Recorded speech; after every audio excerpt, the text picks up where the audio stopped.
So our project, CPR for All, is about designing a low-cost CPR mannequin that is as effective as commercial mannequins, but for cheaper. So this is an example of a commercial mannequin. This is one our school had, and it costs about €50. This is one of our mannequins, which is much easier to make, materials you would have in a house, and costs only about a tenner if you don't have anything, which you probably will. So at the bottom is a dog clicker that clicks when you push down on it. We surround this with 4 T-toes that just make the ball bounce up a bit more. Put them in there.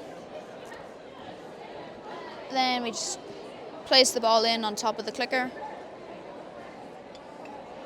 and then cover it with this. This is optional. This just makes it a bit more like skin, and the extras you had to push down.